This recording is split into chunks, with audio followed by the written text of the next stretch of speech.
I'm live. I don't really know how this works. Let's see. Hey, Nicole. Let's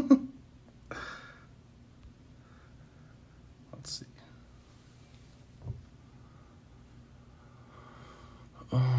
Add somebody. Hello, everyone. This is my first live, so bear with me a little bit. Oh, here we go. So, let's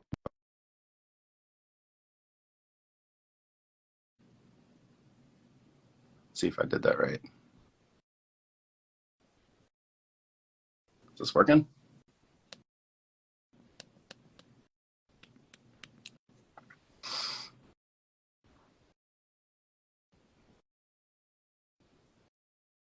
I think I did this.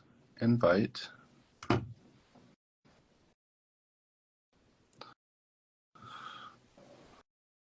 So while we're working on this, today, the purpose of today is I reached out, or I had a lot of people reaching out to me asking about my journey to CRNA school, I guess. And I'm going to invite, see if I can get this to work. I'm going to be talking, specifically answering questions on anesthesia school and like getting in. Let's see, this is not working. Let's see if I can figure this out.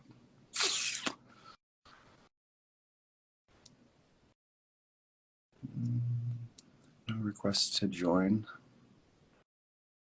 Who does my lashes? Well, while I'm figuring this out, you can go and ask some questions on here, and I'll try to answer them.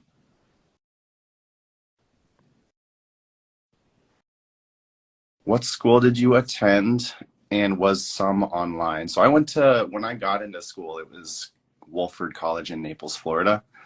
Now I think they merged with another college called Kaiser University. Was some online. Let's see if I can get Nish on here. She was the one that was supposed to get on here and ask me some questions directly. Was some of it online? So mine was it was not integrated. So my first year was all didactics. I was in Naples for the entire first 12 months. I was not in the operating room very much. I think I had like 4 different clinical days. And then I had the option of going either to Orlando for my main clinical hub, Orlando, Tampa, or staying in Naples. I chose Tampa because I knew some people that had gone through that program, and they recommended. You said you had a low GPA. What did you?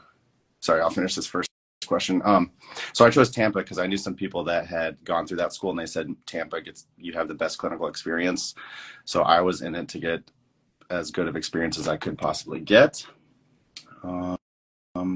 You said yes. So I had talked about I had a lower GPA when I got accepted into school. My first couple years, I did not. I valued sports a little bit more than I did didactics, so I did not do great. I think I had pretty close to a 3.0, maybe a 3.1 for my first 2 years of school, and then I had a kid, got married, and then I guess that turned my turned myself around there. I started doing a lot better, putting a lot more effort into my studies, and I want to say I got maybe a 3.8 my last 2 years. So when I started applying to schools, they saw my trajectory and that my focus had changed, and they saw that I was basically more focused, and I'd be able to handle school. All right. In addition to, I did retake a couple of chemistry classes. I took organic chemistry, and it was a lot easier to do better in that particular chemistry because it was the only class I was taking, so I was able to focus on it. I got an A in that, and they saw that and considered that. Did I have children when I was in school? Yeah, I had one kid when I started anesthesia school, and then I had another one while I was in school. For some reason, I was thinking that the first didactic year was going to be the tougher year, so we actually planned on having a second kid when I started clinicals. Did not realize that it was going to be more time consuming. So we had our kid there. I was in clinicals, whatever, 40, 60-hour weeks. And then there was online didactics that went along with that. So it was actually a little bit more challenging, but made it. How long were you in RN before CRNA? I was an RN for just over 2 years when I started anesthesia school, but I started applying right after I got my 1 year of ICU experience. I worked in a CCU in Chattanooga, Tennessee for a year. I liked that. It was okay, but then we moved to Chicago and I worked at Loyola University Medical Center in the CVICU for a year. That was by far a much better experience. It prepared me better for anesthesia school when I started there. Top three things about being a CRNA. Top three things. Money, it's a lot better.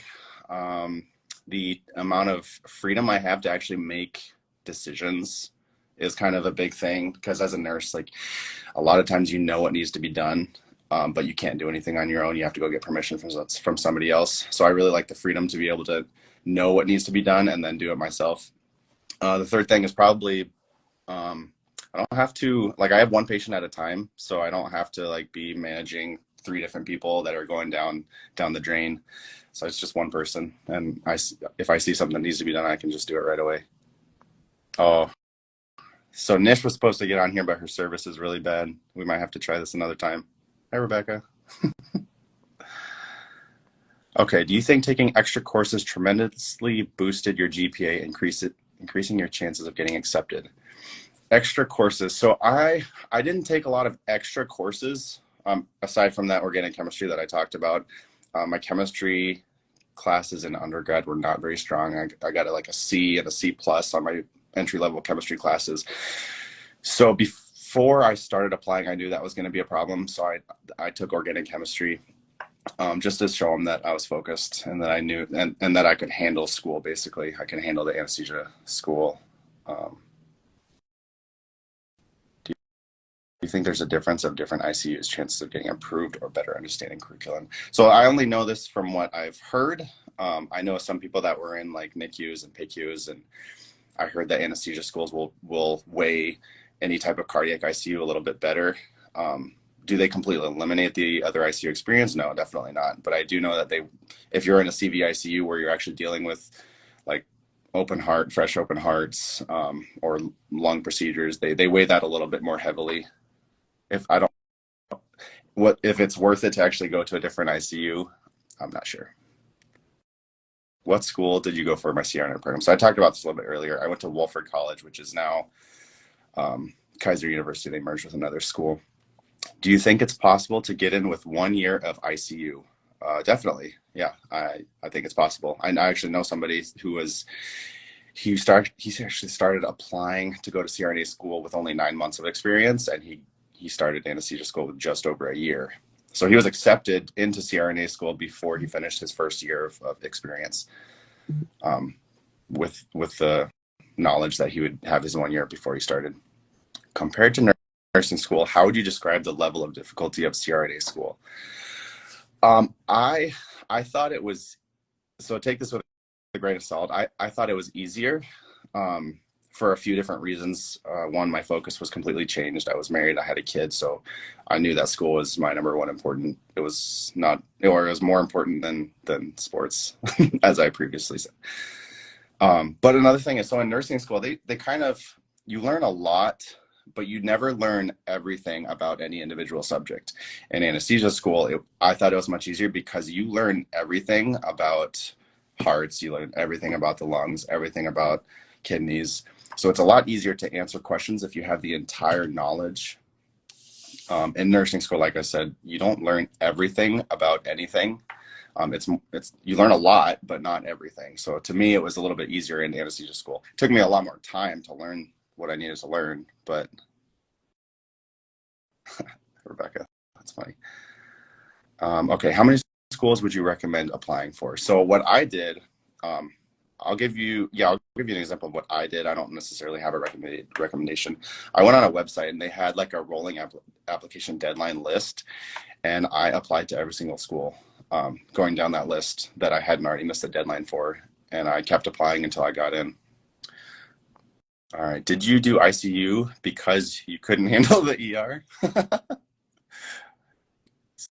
So we have some ER nurses in here that are salty because they, no, that's my brother-in-law. He's just being dumb. What's the minimum GPA requirement? So they're going to tell you it's 3.0, the minimum GPA requirement. It's all competitive. So if you have 3.0, you're going to have to make up for it in other areas like your ICU experience, or community service or whatever's the what they look at for different schools. Did I take any graduate classes? I did not. The only thing I did to boost my resume, I guess, was taking that organic chemistry and getting an A in it. That is all I did extra. What was your experience at Wolford? Do you know why they changed it to Kaiser? I don't know 100%. I can tell you what I'm pretty sure. So at Wolford, they have an accreditation process. I think their original accreditation when the school was first opened was for 10 years. And when that reaccreditation process came up, oh shoot, what am I trying to think of? The first time pass rate had kind of lingered a little bit, and it wasn't where the accreditation or accreditors wanted it to be. So then they were put on a little bit of a hold on that. So I think they paired with Kaiser because they had already been accredited, and now there's no issues with that. So when I graduated from Wolford in 2018, it was still Wolford. Now that they've paired with Kaiser, when I request transcripts, it actually comes from Kaiser. So I don't think there's any issues there. It's a lot of overlap.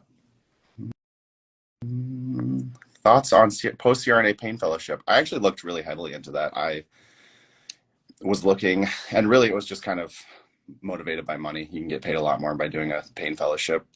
I talked to one of the CRNAs here in Wisconsin that actually went through this program. I think it was the one at FSU, if they have one still.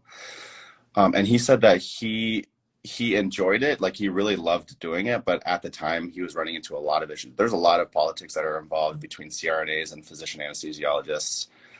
And at that time, he was running into so many roadblocks with physician anesthesiologists that did not want CRNAs to be doing this. I think we've made a lot of progress in that area in the last few years, but at the time when I was considering it, there were still a lot of roadblocks, and I wasn't ready to go through all that school and then maybe not be able to do it because some physician or somebody else didn't want me to. How many days of the week did you go to clinical, and how hours? Not how many days of the week did I go to clinical? So the first year, I was not in an integrated program. I was front loaded. So my first 1 year, 12 months, I was in the classroom every single day. I did not go into the hospital aside from maybe like four days that were just shadow days. But in my second, I want to say 18 months, it was clinicals every single day, just like a regular job with some online classes that had to supplement that. So those were anywhere from 40 to, I think the cutoff, they put a cap on it. And so I was not the kind of student that was going to be like, oh, I hit my limit, like I'm out of here. I was there to get experience, and I was there to get really good at anesthesia. So I never really counted. I think the actual cap on weekly hours is 67 hours on average. And it's not like I hit 67, I'm out. It's like an average of 4 weeks, 67 hours per week. So I think that's the limit. However, there was a lot of weeks where I was not close to that, where I would have a lot of 40-hour weeks. But on the weeks that I was doing the 70, 80 hours, I wasn't trying to get out of the hospital. Because like I said, I was there for the experience. I wanted to be really good when I finished. Do you allow shadowing? If you want to come to Wisconsin, yeah. Not a lot of people are trying to come up here. But yeah, absolutely. You can come shadow me anytime. What other schools do you apply to? So I applied to one in Minneapolis. I don't remember which one. There's like 2 or 3 in Minneapolis. I applied to one of them. The one I applied to, they didn't actually interview you. They accepted you based off of your resume, which kind of worked against me because my resume wasn't the strongest. I didn't get an interview there, so that goes to tell you. Let's see, what other ones did I apply to? I applied to the one in Chattanooga through Erlanger Hospital, just because that's where I was familiar with that area. I lived in Chattanooga. That's where I did my undergrad. I applied to a few other ones. MTSA in Nashville, or just outside of Nashville, and I had an interview there. I didn't actually go to my interview because I was accepted in Wolford before I went to that interview, so that I didn't. I wasn't going to turn down a school that I got accepted into. I wasn't going to take that risk. If I'm accepted, I'm going. I don't care where it was. That was another advantage that I had. I was willing to move anywhere. I wasn't going to wait for, I lived in Chicago at the time, and when I started applying, I wasn't going to wait for one of those schools to accept me. I was going to go as soon as I was accepted. It didn't matter where. And so at this time I had a wife and one kid, and she was, well, kind of on board. No, she was definitely on board. So that really helped. How much did you pay for the whole program? Oh, that's a good question. So my wife didn't work the entire program. We took out a lot of student loans. I don't remember how much the school portion of it was. I think it was like 70 or $80,000 just for the school. Then you got to pay for all your books and all this other stuff. Anything extra on top of the actual didactics was extra. But we took out a lot of cost of living loans, which, to be honest, I wasn't really concerned about because I knew the income potential that I was going to have after I graduated. So I was going to go from, I think at the time I was making like $33 an hour in Chicago with whatever shift differential that I was on. And I knew that depending on where I worked right out of school, I'd be making 200-ish. So I wasn't really concerned about racking up a bunch of loans because I knew I had a plan and I knew I'd be able to pay them off pretty soon, which, I mean, depending on where you work, the average right now CRNA salary across the US is, I think someone said it was 203,000, which obviously there's less in some areas, but obviously a lot more in other areas. And I live in Wisconsin. We are one of the highest paying CRNA states. So yeah, it's 200 and above. Could you speak on what you think the job market demand for jobs will be in the next couple of years? That's a really good question. It's going to be speculation, but so locum CRNAs, that's basically a travel nurse where you just go fill in and make a premium because you're moving around, just like travel nursing. So there's a huge, from what I see there's a huge demand. And I'll speak to Wisconsin because I know it really well.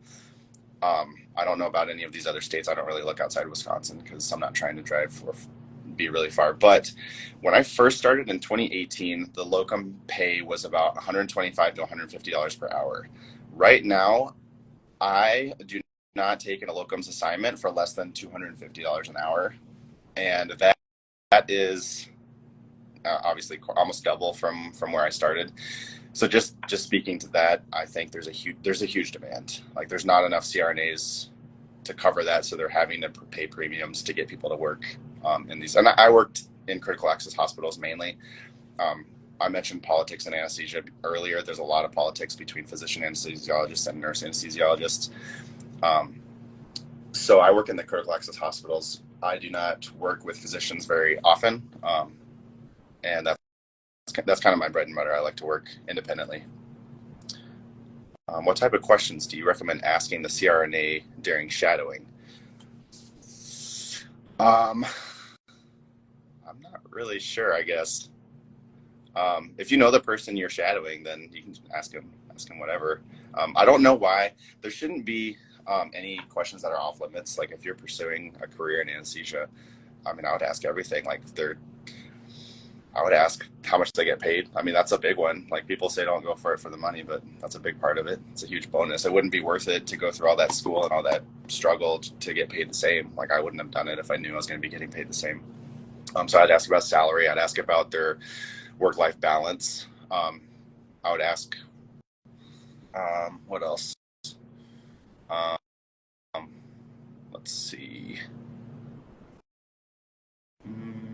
I would ask about the dynamic between physicians and nurse anesthesiologists, because that's not something I ever considered when I first started school. I don't know. I didn't ever consider. I didn't realize it was going to be an issue. And then I started working as a CRNA in Green Bay, Wisconsin.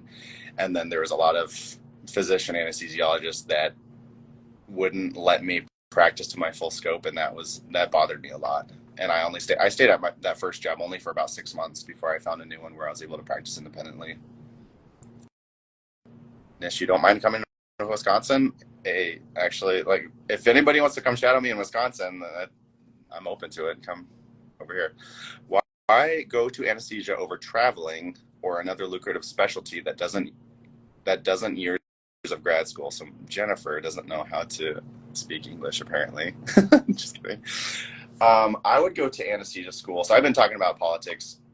If you find a good job, I've found a really good one. If you find a really good one, it's very rewarding, and the amount of time that you actually spend in the hospital.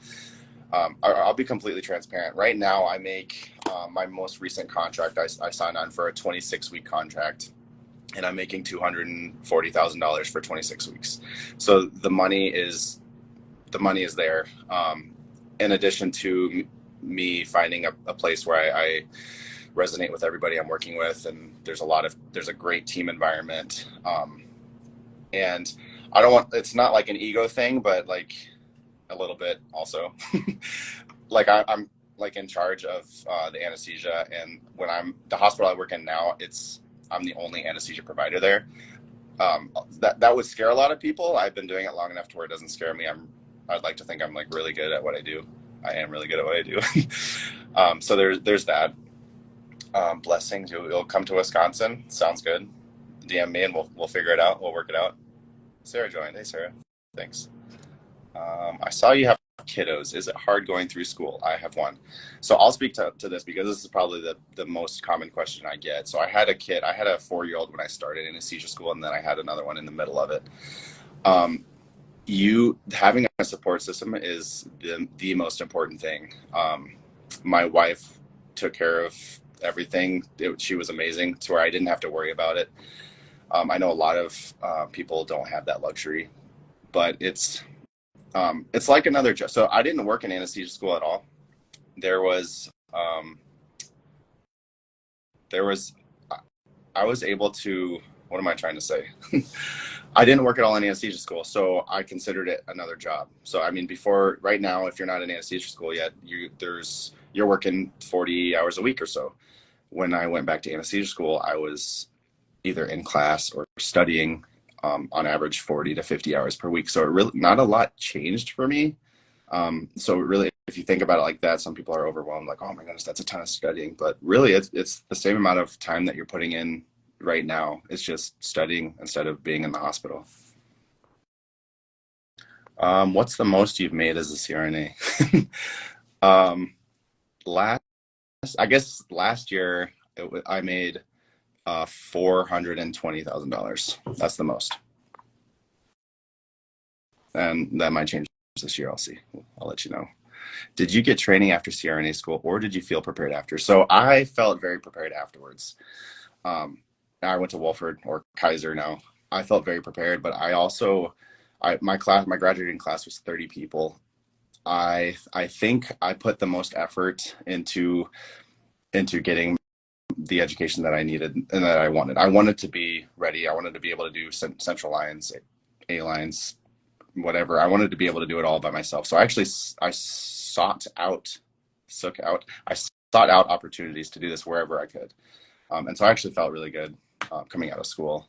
Definitely felt prepared. I do know people in my class as well that were not prepared, and I would have been terrified if they were doing my anesthesia. But I felt very prepared. It depends on your motivation and how much time you're willing to put in and seeking out opportunities. Timo asks how they handle stressful situations. What do you mean by that? You might have to expound a little bit. What was your work schedule like once you got settled and working? So my first job out of school, I worked 4 10s. I think it was random. I don't know if it was a set Monday to Thursday or whatever, but it was 4 10s, 6 to whatever 10 hours would be for that. I missed the beginning, so I'm not sure if you answered, but how many years of experience and what kind of experience did you have when you got accepted? So I worked in the CCU in Chattanooga for a little while. We dealt with a lot of more chronic heart issues. And then towards the end of my year with them, we started handling a lot of strokes, which were not my favorite. It was frustrating and I felt really bad, but stroke patients, they're very confused. And it's so frustrating because they don't know what they're doing. But at the same time, you're telling them to not rip out all their lines and you're constantly just in the room. So it was frustrating. But anyway, after my first year, I went to Chicago and I went to a CVICU where we dealt with fresh open heart surgeries. And that was probably the best experience in preparation for CRNA school because you're dealing with a lot of the medications that anesthesia uses on a daily basis. Okay, Timo said, how have you handled interacting with other nurses as a CRNA? Me personally, I value nurses a ton. I mean, we all value nurses. Like the nursing, like I know where I came from. I remember what it was like. I mean, I'm still pretty fresh. Like I graduated 2018. I was a nurse up until 2015. So I remember life as a nurse. So I'm not going to like, I remember interacting with CRNAs and some of them were very nice and very helpful and like, oh, hey, you should go to anesthesia school. Like talk to me like that. And I remember those and I want to be like that. I do, however, remember some other CRNAs that would walk around like with all puffed out chests and stuff. And I like I do everything I can not to do that. Save this live so I can show Daniel. Okay. I'll do this again if you guys are finding value. Also, job outlook on CRNA versus anesthesiologist. That is, I'm going to be biased towards CRNAs. So I might not be the person to ask, but I would go to CRNA school as opposed to becoming an anesthesiologist. CRNAs are making a lot of strides politically, which that's where the issue is. It's all political. Anesthesiologists make a lot more money if that's what drives you. If you're already a nurse, then CRNA is the obvious choice. What kind of questions did Kaiser ask during the interview? Okay, so this was another one I got a lot of people asking me about. So I went there and I interviewed in 2015. And in 2015, the interview was very relaxed. People, or not people, but some of the staff members, they got us all in a room. There was about 15 of us that interviewed that day. And the first thing they said was, you guys are all here for a reason. We wouldn't have brought you for an interview if we didn't want to accept you. So just relax. And that I relaxed a little bit, but I'd still like interview. So I was nervous. But they didn't ask me any specific pathophysiology questions. Like I've heard of some other schools that are just like, they'll terrorize you until you can't answer, but they did not. They asked me like what type of experience I had, what's the sickest patient I took care of, and like what did I do, like that type of thing. They asked me like what's my support system, what I like to do with my free time, stuff like that. It was very personal questions aside from just a couple clinical scenarios, not even clinical scenarios, but like what type of patients do you deal with the most? Can you save this live? Sure. I'll do it again also. Like, that's fine. This is awesome live video. Thank you for doing this. You're welcome. Glad to bring value. If you guys want me to do this, I'll do this again in a couple weeks if you guys all want me to. It's amazing seeing you as a CRNA. Your dad got me accepted into CRNA school in Pittsburgh. Oh, that's funny. Okay. Do you know if the interview has changed since you did it? I think it has. I do not know. But after kind of interacting with some people online, they said that it's a little bit more online now, or not a little bit more online, but they said that the interview was online. So that by itself is different. I feel like some patients don't take me seriously as a nurse, understand our scope. So that I think like, so me, I've always looked young for my age. So for example, my first job as a nurse, I worked in Chattanooga, Tennessee. I looked like a little teenager, and I actually had a patient ask me one time what grade I was in, and like that's been something I've been dealing with my whole life, like not the confidence, but like taking me seriously. So I mean, like you're gonna have to figure it out, I guess. Do you ever have patients who might refuse what? It's so sad, but I see so much negative stuff by the general public. Yeah, people are negative. The people that are going to be negative towards you are the people that are jealous. I got a lot of that. Even in anesthesia school. So I was really young when I was in anesthesia school. I started when I was 22. I graduated when I was 25. Wait, no, that's not right. 23, and I graduated when I was 25. So I had a lot of circulators that were. I'm going to blame it on jealousy because they wish they had gone back to anesthesia school when they were young, and they did not. It was mostly the older circulators that had been doing it for a while. Granted, there was a ton of them that were extremely helpful, but there's some that are salty because they're just salty kind of people. You're going to be dealing with that the rest of your life, unfortunately. If you were in school now, what would you do for your doctorate project? I went, so at the time I went to, Wolford, and research, like, I don't think a lot of CRNAs go to anesthesia school for research. Granted, there's actually, so go follow CRNA Scientist. She's on there if you have any interest in science and research and all that. She does a lot of that, and she's a CRNA. But I didn't go. She realized that most of us were not there for research, so she made our research class pretty simple. And thank goodness for that, because I'm not great with research and all that. I don't know what I would do my doctorate project on right now. There's a lot of stuff, ultrasound, like point of care ultrasound that I'm seeing, and that's pretty interesting. So maybe something with point of care ultrasound. Anesthesia. CRNA versus MD. I'm a CRNA. I'm biased towards CRNAs. I think CRNAs are far more skilled.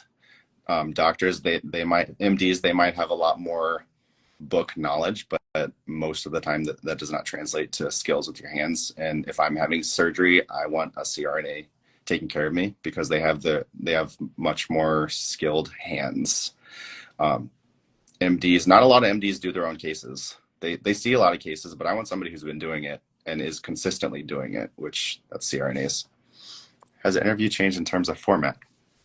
That I don't know. I've talked to a couple people, and they said that they like, is it still personal, like your interview, or do you know if they started to incorporate clinical questions? That I'm not sure. I think I heard somebody say that they asked a couple more clinical questions, but I'm not sure completely. What was the hardest part of CRNA school? The hardest part of CRNA school is dealing with either these circulators that I spoke to before, that were jealous, they're going to make your life tough, or a preceptor that had a really hard time in school themselves. There was a couple, I can't even remember now. I remember their names and everything. There was a few CRNAs back when I was in school that made it really difficult, and they wanted to make you feel stupid. And they wanted to make me feel stupid, and they would ask stupid questions. But looking back, those CRNAs, there was probably 4 of them, if I remember right. Those 4 CRNAs, like looking back, guaranteed, I'm sure they had a really hard time in school, and now they're just trying to make their students feel the same way that they felt when they were in school. So you just disregard those people. You just deal with them for a day, and hopefully you're not with them the next day. Do hospitals give you your own parking space? So I work in small hospitals, critical access hospitals. So most of them that I go to, the physician parking is for CRNAs as well. So kind of, I don't have a designated space, but yeah. So I think I've answered all these questions. If you got, I saw on Facebook, you said clinical is now online for students not in Florida. Clinical is now online.